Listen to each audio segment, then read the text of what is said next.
Olá, este é o nosso quarto vídeo sobre a história da igreja e nós ainda estamos conhecendo o terreno onde a semente do evangelho foi plantada. Nós já vimos nos vídeos anteriores de que maneira o povo grego e o povo romano contribuíram para a expansão da igreja nos primeiros séculos.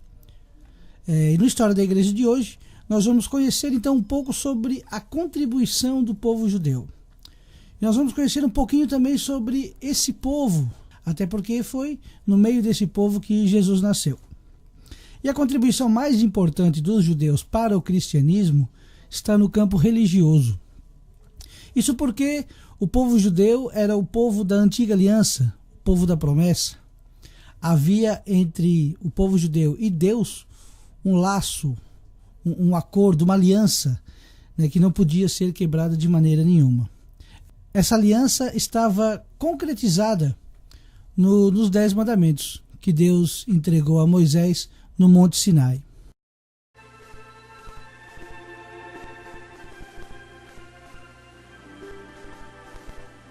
Eu sou o Senhor teu Deus. Não terás outros deuses diante de mim.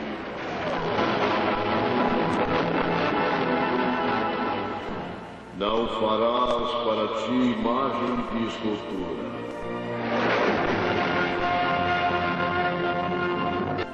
Não tomarás o nome do Senhor teu Deus em vão. Lembra-te do dia de sábado para o consagrares.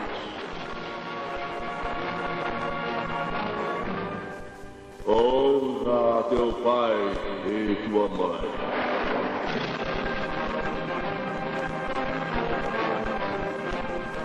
Não matarás.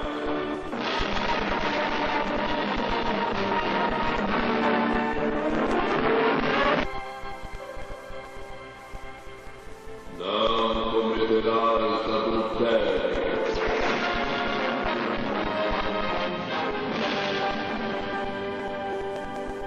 Não furtarás.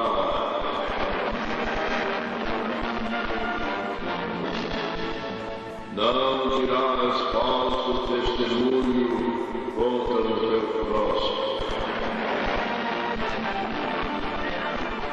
Não cobiçarás nada que seja do teu próximo.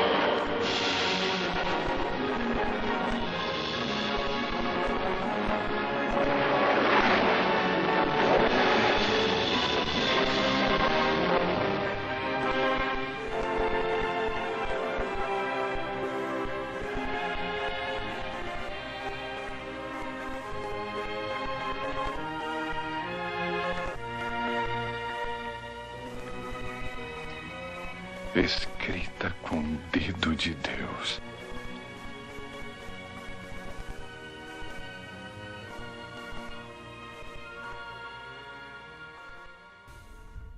Essa lei, esses 10 mandamentos recebidos por Moisés no Monte Sinai, que tinham que ser zelosamente observados, juntamente com outras leis, que o povo foi recebendo, foi conhecendo ao longo da sua caminhada pelo deserto, a caminho da Terra Prometida. Isso constituía uma parte da Sagrada Escritura dos judeus. Os 5 primeiros livros da nossa Bíblia correspondem à Torá dos judeus, os livros das leis. Logo em seguida vem os livros dos profetas, os salmos, os livros poéticos. Então tudo isso junto compunha as Sagradas Escrituras do judaísmo.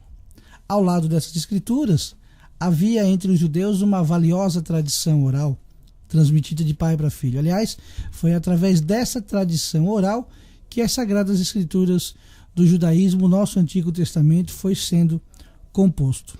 Então, como eu já falei, o povo judeu era o povo da promessa. E eles aguardavam ansiosamente o cumprimento das antigas profecias. Essas profecias diziam que entre eles um dia nasceria um Redentor, o Messias.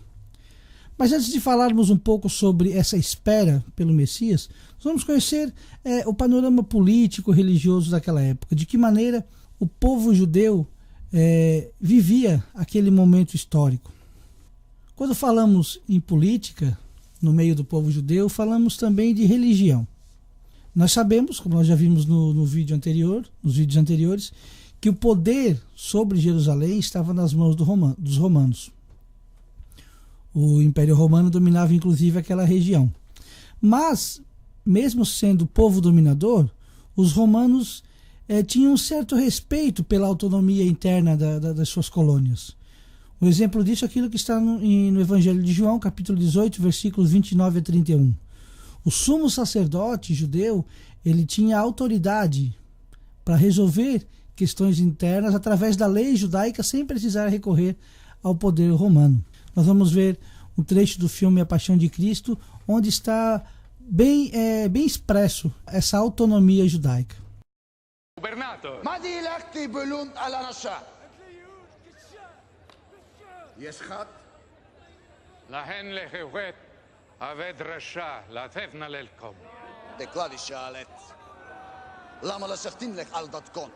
Então, como vocês puderam ver, o sumo sacerdote Caifás não precisava ter recorrido ao procurador Pôncio Pilatos para condenar Jesus.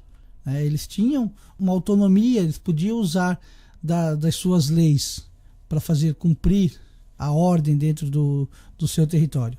O sumo sacerdote governava a partir de Jerusalém, a partir do templo. O templo era o centro do poder político e religioso dos judeus. O sumo sacerdote era assessorado por um conselho composto por sacerdotes, anciãos e escribas. Os escribas eram os doutores da lei. Esse conselho era chamado de Sinédrio e era composto por 71 membros. O Sinédrio era o supremo tribunal, tanto para questões criminais, políticas ou religiosas, e sua influência se estendia sobre todos os judeus, tanto aqueles que viviam na Palestina, quanto os judeus da diáspora, aqueles que estavam fora da Palestina. Eu falei que o Sinédrio era composto por sacerdotes, anciãos e escribas. Então, os anciãos, os escribas, os sacerdotes, eles faziam parte de grupos políticos, de castas, grupos políticos e religiosos ao mesmo tempo. Então, esses grupos tinham uma importância muito grande no quadro social e político da época. Entre eles, nós podemos destacar os saduceus, que era um grupo formado pelos grandes proprietários de terra, pelos membros da elite sacerdotal. Então, eles é que tinham o poder na mão, eles que controlavam a administração da justiça, podemos dizer assim, lá no Sinédrio. Os saduceus, eles tinham uma grande preocupação com a ordem pública. Sem dúvida, foram os principais responsáveis pelas acusações pela morte de Jesus. Haviam também os escribas, os doutores da lei. O grande poder desse grupo estava no conhecimento, estava no saber. Eles eram os intérpretes das escrituras. Eles eram também especialistas em direito, porque conheciam as leis, e também em administração e em educação. Eles exerciam a sua influência pelo menos em 3 lugares. No Sinédrio, onde eles se apresentavam como juristas, como legisladores. Na sinagoga, onde eles eram os grandes intérpretes das escrituras. Lá no Evangelho de Marcos, no comecinho do Evangelho de Marcos, quando Jesus inicia sua vida pública, lá em Cafarnaum, na sinagoga de Cafarnaum, nós ouvimos as pessoas comentarem que Jesus fala diferente dos mestres da lei, diferente dos escribas. Porque os escribas que tinham autoridade para interpretar as escrituras e fazer as homilias, vamos dizer assim, dentro da sinagoga. E na escola também os escribas exerciam sua autoridade, porque era ali que eles ensinavam, que eles transmitiam os conhecimentos das Sagradas Escrituras, e era ali que eles faziam novos discípulos. Havia também o grupo dos fariseus. Os fariseus eram leigos vindo de todas as camadas da sociedade, principalmente dos artesãos, dos pequenos comerciantes.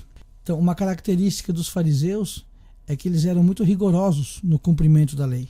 Eles ensinavam que se a lei fosse observada rigorosamente, junto com a oração e com o jejum, tudo isso provocaria mais rapidamente a vinda do Messias.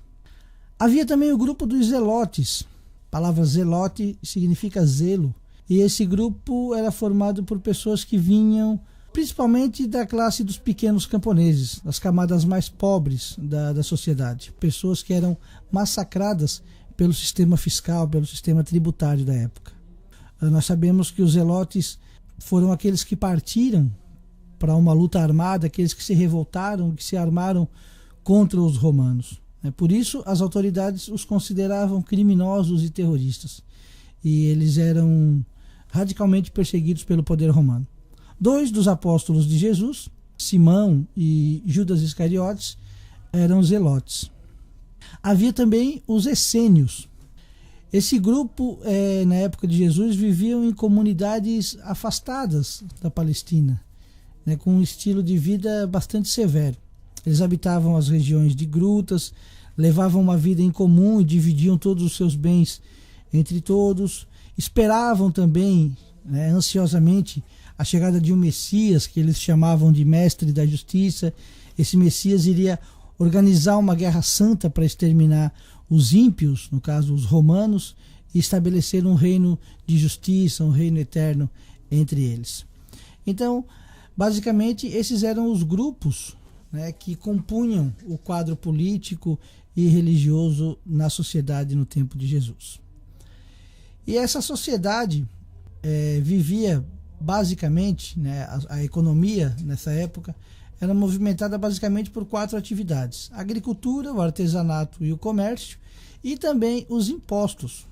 Esses impostos eram cobrados sobre as mercadorias e era o que proporcionava a arrecadação mais vultosa, a maior arrecadação tanto para o Estado judaico quanto para o Império Romano.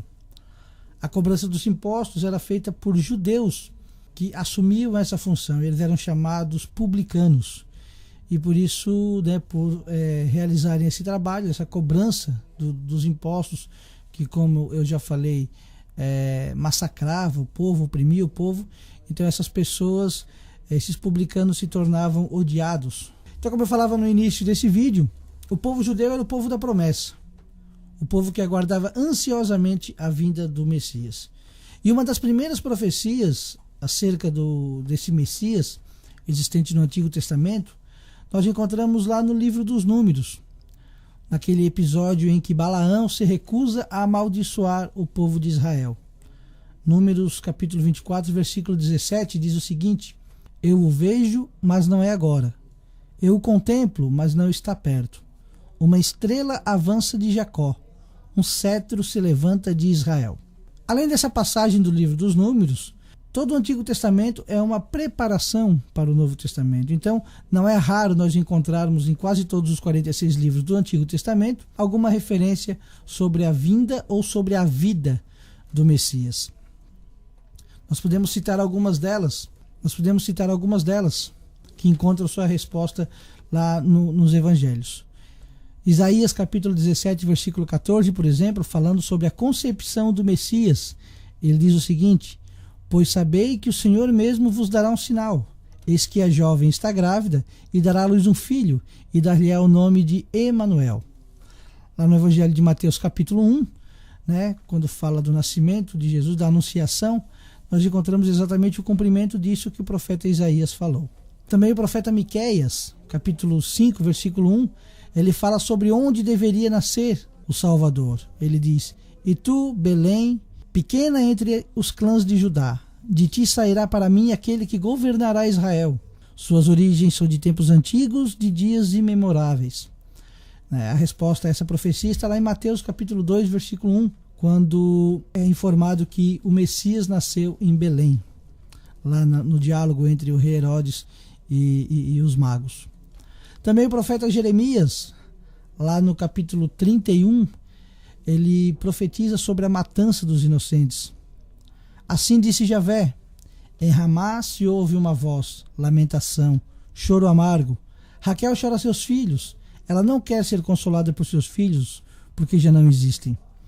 Então o profeta Jeremias se refere àquele extermínio dos recém-nascidos, das crianças de até 2 anos, que foi ordenado pelo rei Herodes, numa tentativa de eliminar também o menino Jesus. Então, 6 ou 7 anos antes do ano 0, do ano que marca o início da era cristã, Jesus nasceu em Belém, cumprindo as profecias. Durante aproximadamente 3 anos, Jesus anunciou o Evangelho. É aquele período que nós conhecemos por vida pública de Jesus. Antes disso, não existem muitas informações sobre ele. Sabemos que viveu em Nazaré com os pais, onde assumiu a profissão do pai, José, que era carpinteiro. Sabemos que quando iniciou sua vida pública, ele escolheu dentre tantos que o seguiam, 12 homens que se tornaram seus apóstolos. Nesse grupo de 12 existiam pescadores, zelotes e até publicanos, um grupo bem eclético. E é este grupo que vai se tornar a primeira igreja de Cristo, tendo um deles, Simão, chamado Pedro, como líder dessa igreja aqui na terra. Então, agora que nós já conhecemos um pouco sobre o momento histórico, o momento designado por Deus para a vinda de Jesus, já entendemos um pouquinho do que constituía aquilo que São Paulo fala nos Gálatas, sobre a plenitude dos tempos. Agora que nós já conhecemos também um pouco sobre a terra e o povo onde Jesus nasceu, nós vamos no próximo vídeo conhecer o momento da fundação da Igreja Católica, da Igreja Cristã. Esta que é a única e verdadeira Igreja de Cristo. Espero que vocês tenham gostado e até o próximo vídeo.